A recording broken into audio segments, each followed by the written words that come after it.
Ya Allah.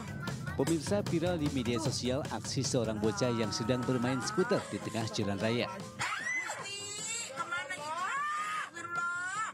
Ya, Masya Allah, diambil apa? Dalam video tersebut, bocah ini dengan santainya bermain skuter di jalan raya yang cukup padat kendaraan. Salah seorang pengendara motor yang melintas mencoba membantu meminggirkan sang anak. Maksudnya sama ibu bapaknya kemana itu? Namun selayaknya anak kecil yang sulit ditebak arah pikirannya, sang bocah justru kembali ke tengah jalan. Astagfirullahaladzim. Beberapa kali nyaris terserempet bahkan tertabrak kendaraan lain yang melintas. Ya Allah, itu lagi orangnya. Sontak hal ini pun membuat pengendara lain histeris. La ilaha illallah. Iya nih ya Allah. Bocah yang hanya mengenakan singlet putih itu tetap santai mengendarai skuternya meski nyaris tertabrak kendaraan lain. Maksudnya sama ibu bapaknya kemana itu? Ya ampun. Sejumlah warganet pun memberikan komentar beragam. Sebagian besar mempertanyakan kemana orang tua di bocah hingga bisa berkeliaran main di tengah jalan. Ya Allah, itu lagi orangnya. Santai banget. La ilaha illallah.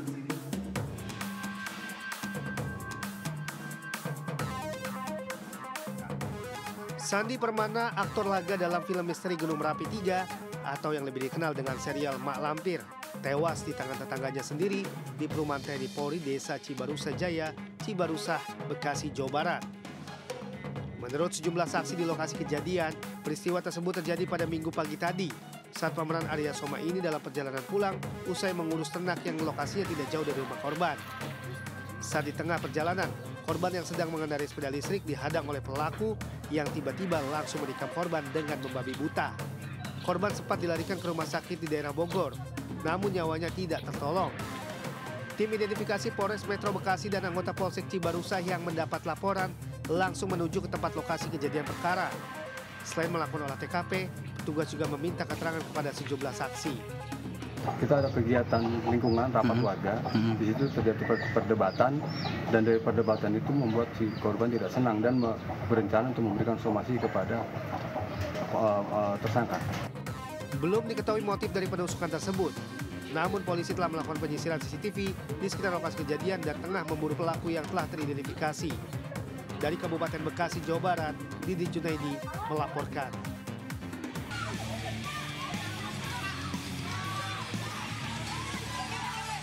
Aksi saling serang ini merupakan bentuk perlawanan warga Jalan Kembang Pacar, Senen, Jakarta Pusat atas ulas kelompok remaja bermotor diduga gangster yang tiba-tiba melakukan penyerangan.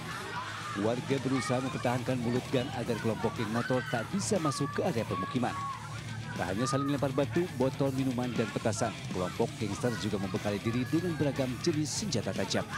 Aksi penyerangan tanpa sebab ini terjadi pada Minggu pagi saat warga sekitar akan beraktivitas. Sekelompok remaja menggunakan sepeda motor tiba-tiba melakukan penyerangan dengan melepaskan petasan ke arah permukiman warga.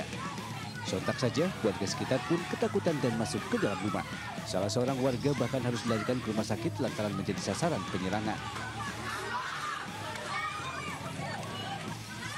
Setelah hampir setengah jam terlibat aksi saling serang, kelompok gangster akhirnya kabur karena kalah jumlah. Warga berharap agar tindakan tegas dari kepolisian untuk menangkap dan menindak kelompok gangster agar aksi serupa tidak terulang. Tim Liputan iNews melaporkan.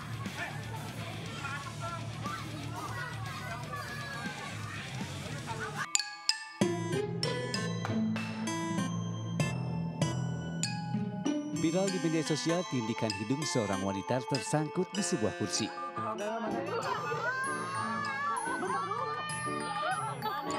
Terlihat dari video amatir yang beredar luas, seorang wanita itu tampak duduk menghadap sandaran kursi kantor. Rekan-rekan kerjanya yang panik sempat berusaha menolongnya. Wanita tersebut pun berteriak saat piercing akan dilepas. Namun upaya untuk melepaskan piercing itu gagal hingga akhirnya dievakuasi ke kantor pemadam kebakaran.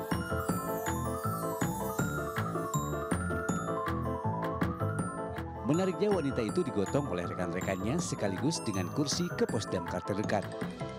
Perlahan-lahan wanita itu dimasukkan ke dalam bagasi mobil bersama dengan kursi tersebut. Setelah sampai di pos damkar, barulah petugas memulai melakukan tindakan untuk melepaskan piercing hidungnya wanita tersebut dari kursi.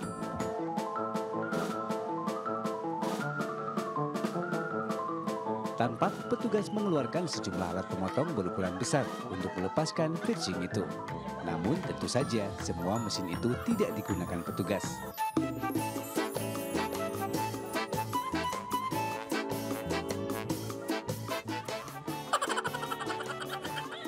Petugas memilih pakai tang untuk memotong pitching dan akhirnya pitching wanita itu pun terlepas. Ada-ada aja ya pemirsa.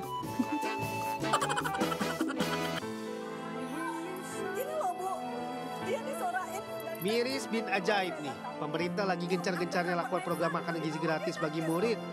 Malah ada murid SD yang diduga dihukum oleh oknum guru dengan duduk di lantai saat mengikuti pelajaran. Gimana sih perasaan ibu anak kayak gini dan tanggung malu, Bu? Saya bilang mama belum punya duit, tak sabar ya.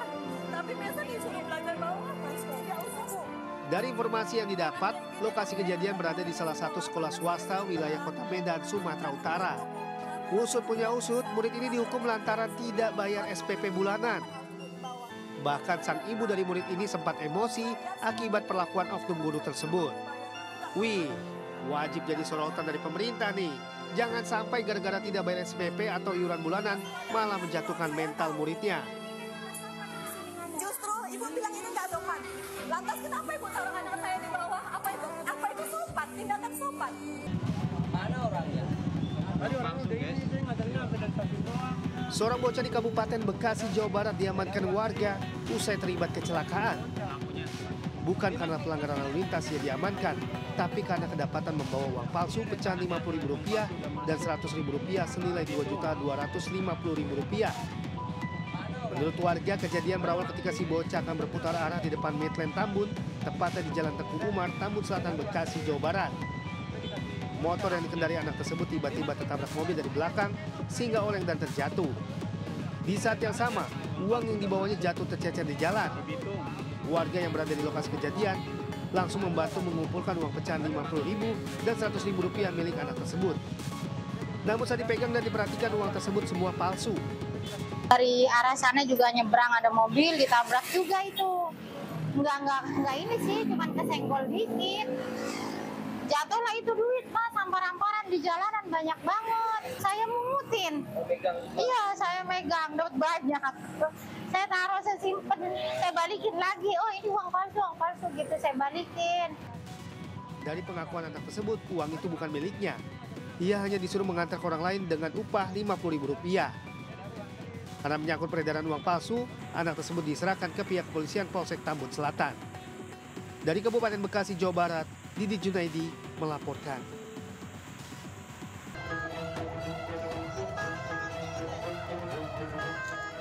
Laki-laki pengemudi mobil ini meninggal dunia dan dievakuasi oleh petugas ambulan usai terlibat kecelakaan adu banteng dengan mobil lainnya di underpass Permata Hijau, Kebayoran Lama, Jakarta Selatan. Selain mengakibatkan korban meninggal, kondisi kedua kendaraan juga ringsek cukup parah. Mobil berwarna hitam mengalami kerusakan pada bagian depan, sedangkan mobil berwarna abu-abu mengalami kerusakan pada bagian depan hingga belakang. Kecelakaan bermula ketika mobil berwarna abu-abu melaju dari arah Fatal Senayan menuju ITC Permata Hijau dengan kecepatan rendah di jalur yang benar. Di saat yang sama, datang mobil mewah berwarna hitam yang dikemudikan seorang perempuan dari arah ITC Permata Hijau menuju Fatal Senayan dengan kecepatan tinggi dan di jalur yang salah. Pengemudi perempuan yang diduga dalam pengaruh minuman alkohol ini kemudian menabrak mobil abu-abu hingga terpental sejauh 8 meter. Kencangnya hantaman membuat pengemudi mobil berwarna abu-abu tewas di lokasi kejadian. Ini dari arah mana, Bang? Kalau salah dari arah ITC Permata Hijau dan kalau Brio dari Fatal bawa arah dari Senayan. Berarti yang Brio ini benar? Brio benar. Dan kalau yang Brio benar terus dari arah berlawanan datang lagi Mercy posisi ngebut dan keadaan mabuk. Usai dievakuasi, korban langsung dibawa ke Rumah Sakit Fatmawati, Jakarta Selatan, sementara pengemudi mobil mewah yang merupakan perempuan diamankan oleh pihak kepolisian. Kasus kecelakaan ini kini ditangani oleh unit Laka Lantas dari Polres Metro Jakarta Selatan. Dari Jakarta, Rizky Falufi, iNews melaporkan.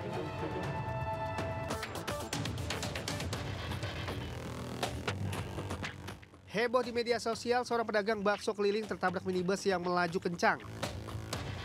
Akibatnya, gerobak motor yang digunakan pedagang dan bakso hancur dan sang pedagang sempat terlempar beberapa meter.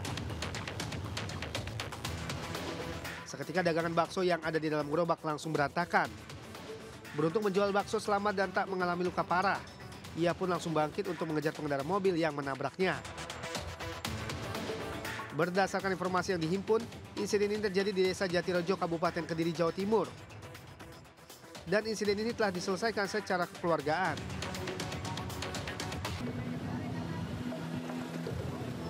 Tiang BTS alias Base Transceiver Station setinggi sekitar 20 meter yang tertanam di Jalan Mangga Besar Raya, Sawah Besar, Jakarta Pusat, Minggu sore mendadak ambruk. Robohnya tiang tak hanya menutup akses jalan, tetapi juga menimpa pagar pembatas anak kali Ciliwung. Tiang pemancar sinyal milik salah satu perusahaan telekomunikasi ini roboh sesaat angin kencang melanda kawasan tersebut. Diduga kuat, konstruksi tiang cukup buruk sehingga tidak mampu menahan tiupan angin kencang. Beruntung, saat kejadian kondisi jalan tengah sepi sehingga tidak menimbulkan korban jiwa. Awalnya sih itu karena angin sih bang, rubuhnya. Alhamdulillah sih nggak ada korban. Petugas terkait dan damkar diterjunkan ke lokasi untuk melakukan evakuasi. Akibat kejadian ini, arus lalu lintas dari arah Gunung Sari menuju Mangga Besar terpaksa dialihkan ke jalur lain. Dari Jakarta Pusat, Rani Sanjaya melaporkan.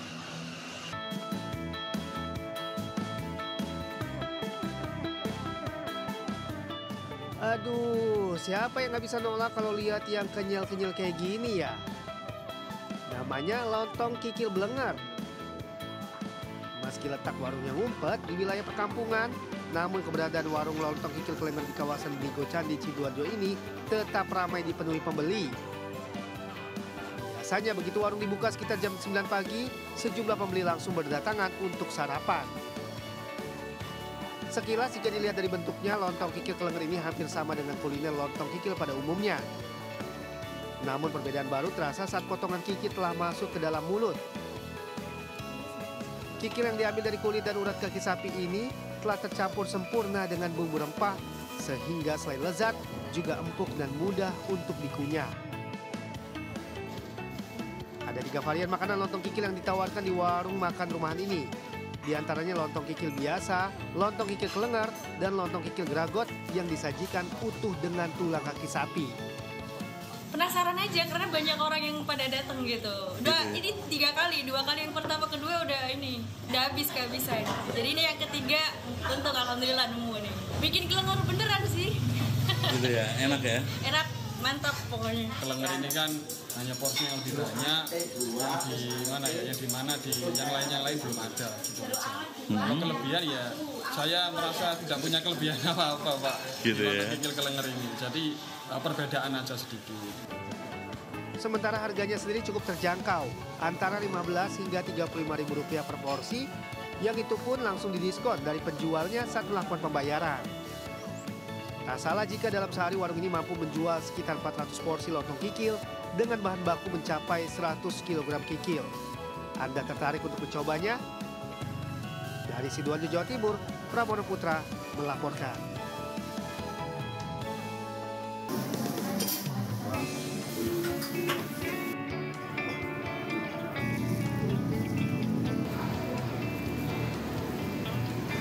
Bagi sebagian orang, daging kambing sudah menjadi menu hidangan yang bisa dijumpai di mana-mana. Dengan beragam olahan, ciri khas masing-masing. Salah satunya gulai kepala. Namun pernahkah Anda menyantap olahan gulai kepala kambing utuh yang disajikan di dalam kuali dari tanah liat? Nah, menu yang satu ini bisa Anda temukan di salah satu resto khusus olahan daging kambing di kawasan Taman Kopo Indah, Kota Bandung. Bahan dan proses pembuatannya cukup mudah. 1 kepala kambing utuh ukuran dewasa yang sudah direbus selama 2 jam dibelah menjadi 2 bagian kemudian direbus.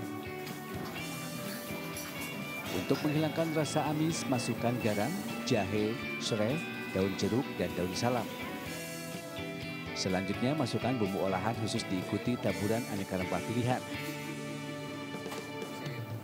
Lalu masukkan santan, kemudian diaduk selama 10 menit hingga bumbu benar-benar meresap. Kepala kambing kemudian dimasukkan ke dalam kuali besar yang terbuat dari tanah liat.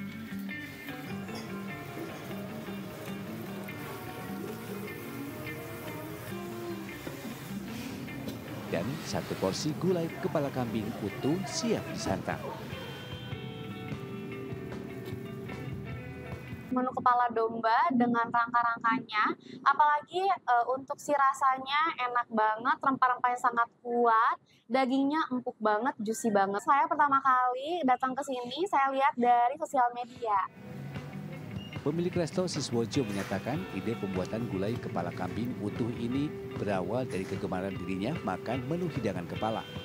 Selain bagian dagingnya yang tebal, menyantap kepala kambing utuh tanpa dipotong-potong menyuguhkan sensasi yang berbeda.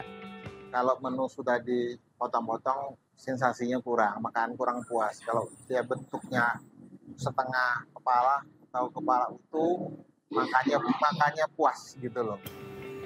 Untuk bisa menikmati satu porsi gulai kepala kambing utuh, Anda cukup merogoh kocek Rp270.000 saja. Bagi Anda penyuka olahan daging kambing, menu yang satu ini bisa menjadi pilihan keluarga karena satu porsi gulai bisa dinikmati 3-4 orang. Dari Bandung, Jawa Barat, Billy Maulana Pikiran iNews melaporkan.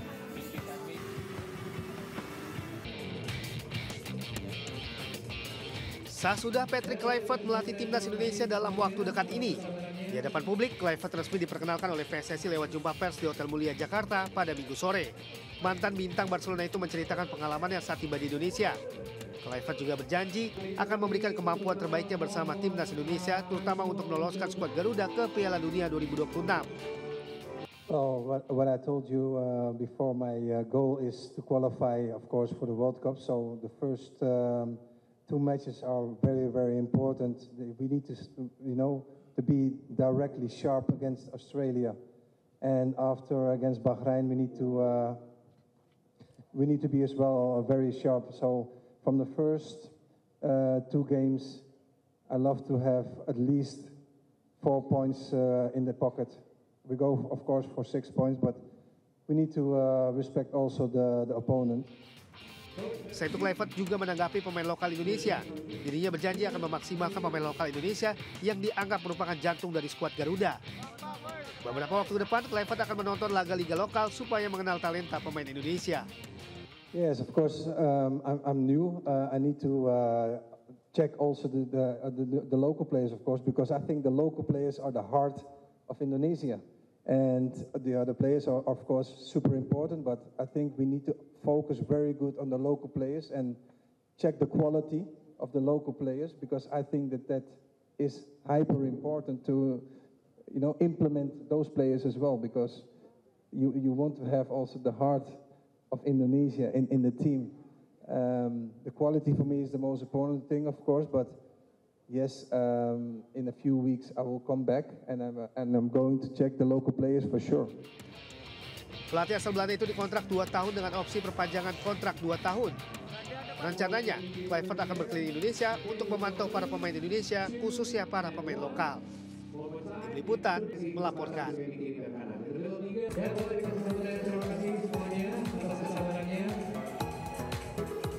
Ya, benar banget. Secara resmi Patrick Kluivert bakal melatih timnas Indonesia. Janji PSSI memperkenalkan Kluivert juga sudah terpenuhi untuk menjawab semua siapa pengganti Sintayong. Di hadapan publik, Kluivert muncul sebagai harapan baru untuk skuad Garuda. Juru taktik anyar ini pun menarik perhatian publik. Usai memberikan keterangan resmi kepada media, Kluivert berfoto dengan jersey timnas Indonesia. Tapi ada yang unik nih. Setelah beberapa kali difoto, Kluivert memakai peci khas Indonesia sambil memegang jersey timnas.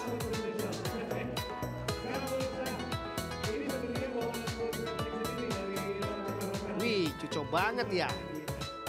Yowes, nggak apa-apa. Apapun gayanya, yang penting Maman Kluivert bisa memimpin skuad Garuda untuk meraih hasil terbaiknya, yaitu lolos ke Piala Dunia 2026. Selamat datang dan selamat bertugas buat Patrick Kluivert.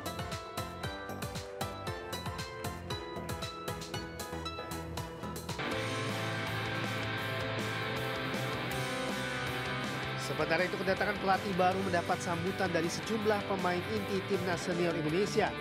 Justin Hapner dan kawan-kawan menyapa selamat datang untuk Patrick Kluivert. Hello coach. Hey coach. Hello coach. Hello coach. Hello coach. Hi coach. Halo coach Patrick. Selamat datang di Indonesia, coach Patrick Kluivert. Selamat datang di Indonesia. Selamat datang coach Patrick. Selamat datang coach Patrick. Welcome to Timnas. インドネシア女子代表監督の望月です。Welcome to our national team. Dan selamat bekerja di Federasi Sepak Bola Indonesia. I'm looking forward to work with you very soon. Selamat datang dan semoga sukses. I'm looking forward to work together and let's write some history together. I hope to see you very soon. Looking forward to see you. And I'm looking forward to see you soon. I'm looking forward to write history together. And let's make sure we accomplish our goal.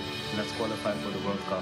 Selamat mengemban tugas menjadi pelatih tim nasional. Dan cita-cita bangsa Indonesia semua bisa tercapai. Semoga bisa membawa timnas Indonesia menjadi lebih baik dari sebelumnya Dan bisa membawa timnas Indonesia Menuju timnas Piala Dunia. Let's do this.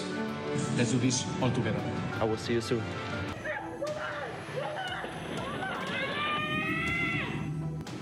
Aksi jambret modelan begini emang patut diwaspadai. Terlihat korban yang merupakan seorang wanita ini tengah melintasi di Jalan Bukit Sari, Kelurahan Umat Sari, Rumbai, Pekanbaru. Korban tak menyadari kalau dirinya sedang diikuti pelaku dari belakang. Saat suasana sepi, pelaku dengan cepat merampas kalung emas hingga korban terjatuh dari sepeda motornya. Pelakunya 2 orang. Wah, ngeri bener. Semoga aja nih pelaku jambret bisa segera ketangkap. Harap berhati-hati.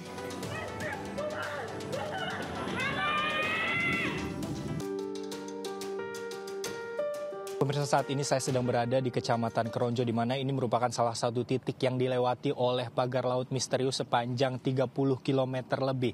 Di belakang saya saat ini bisa dilihat bahwa pagar laut yang terbentuk dari bambu ini berjarak sekitar 2 km dari tempat saya melaporkan kali ini.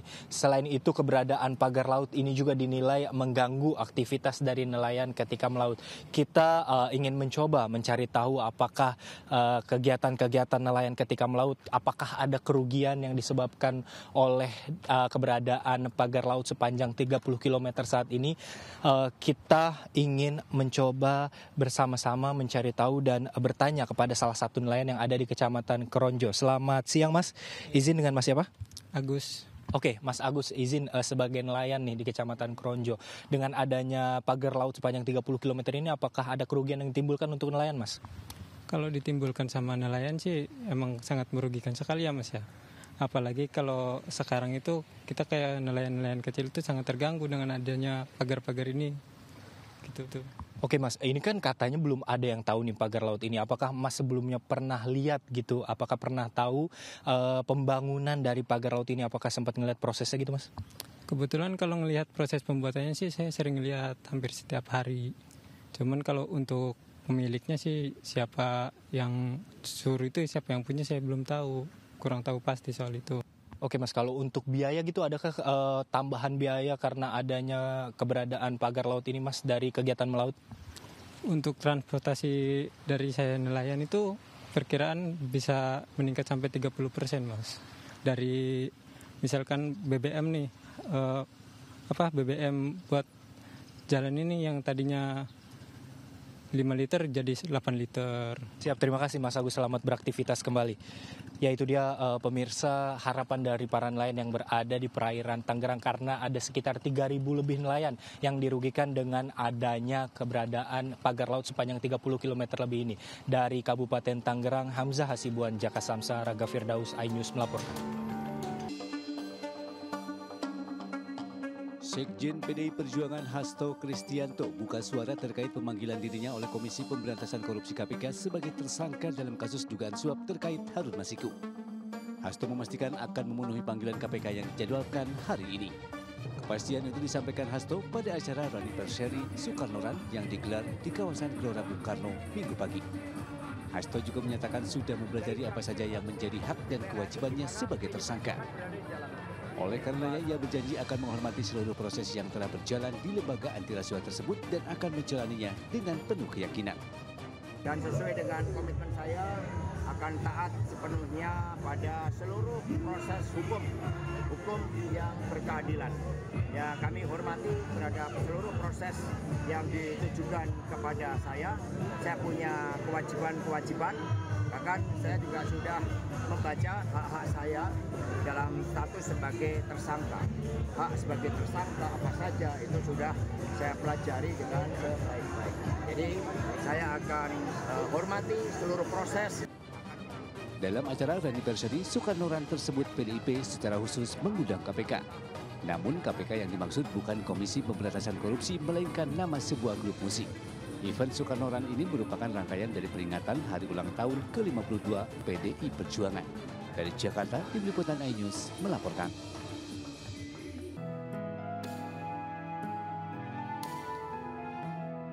Menteri Kebudayaan Fadlizon mengungkapkan rencana pembangunan Museum Palestina di Indonesia. Fadlizon menyebut pembangunan museum ini merupakan bagian dari komitmen Indonesia dalam mendukung Palestina, tidak hanya melalui jalur diplomasi tetapi juga melalui kebudayaan. Museum ini nantinya diharapkan menjadi tempat yang memamerkan sejarah, seni dan budaya Palestina, serta menjadi simbol solidaritas Indonesia terhadap perjuangan rakyat Palestina yang hingga kini masih terus berlangsung. Banyak sekali ekspresi budaya di dalam mendukung rakyat Palestina, termasuk tadi juga rencana untuk mendirikan museum. Ya, ini merupakan bagian dari dukungan kita di dalam membela rakyat Palestina, membela kemerdekaan. Fadli menegaskan pemerintah Indonesia termasuk Presiden Prabowo Subianto secara tegas mendukung perjuangan Palestina hingga merdeka. Dari Jakarta, Tim Liputan melaporkan.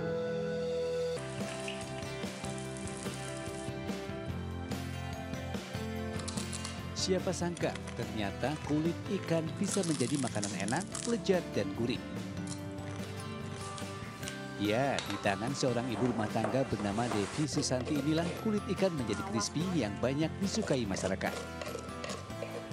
Warga desa Jogoroto, Kecamatan Jogoroto, Kabupaten Jombang, Jawa Timur ini mengerjakannya di sela-sela aktivitas mengurus rumah tangga. Devi mengaku sudah menggeluti usaha produksi crispy kulit ikan patin sejak 5 tahun lalu.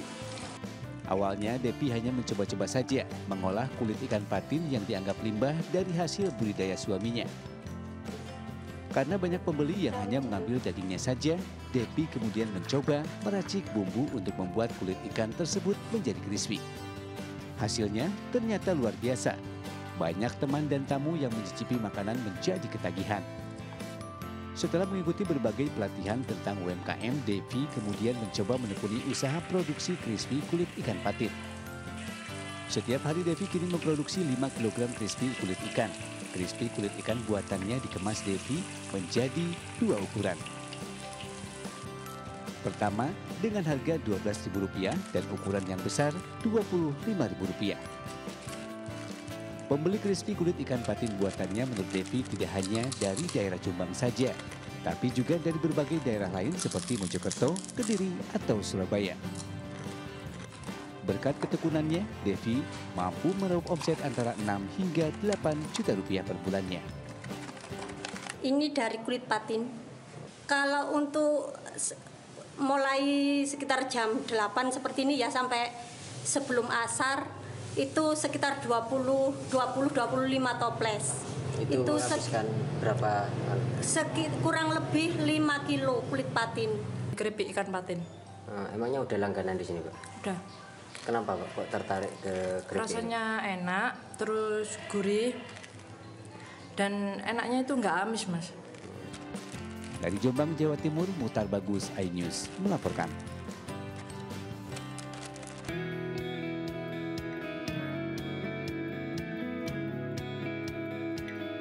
Seperti inilah saat tim MNC Lido City bahu-membahu menyukseskan program Peduli Masjid di Masjid Al-Azim, Kecamatan Cigombong, Kabupaten Bogor.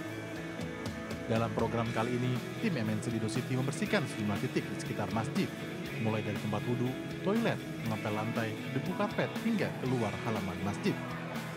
Program Peduli Masjid ini merupakan bentuk bakti sosial yang bertujuan untuk menjaga kebersihan dan kenyamanan area sekitar lingkungan masjid sebagai rumah ibadah, sehingga umat nyaman dan khusyuk menjalankan ibadah. Aktivitas yang kita lakukan hari ini itu adalah merupakan awal daripada aktivitas pembersihan masjid dalam rangka menyiapkan menjelang bulan puasa dan Lebaran. Alhamdulillah ya, dengan adanya saya sekarang kunjungan, kemudian kepedulian wabil khusus terhadap tempat rumah ibadah ya, saya yakin ini keberkahan akan kita terima ke semuanya. Amin. Program Peduli Masjid akan dilakukan rutin setiap 1 minggu sekali di 8 masjid di sekitar kawasan ekonomi khusus MNC Lido City, khususnya Kecamatan Cigombong, hingga menjelang bulan Ramadan mendatang. Dari Bogor, Jawa Barat, Muharlin Ainus melaporkan.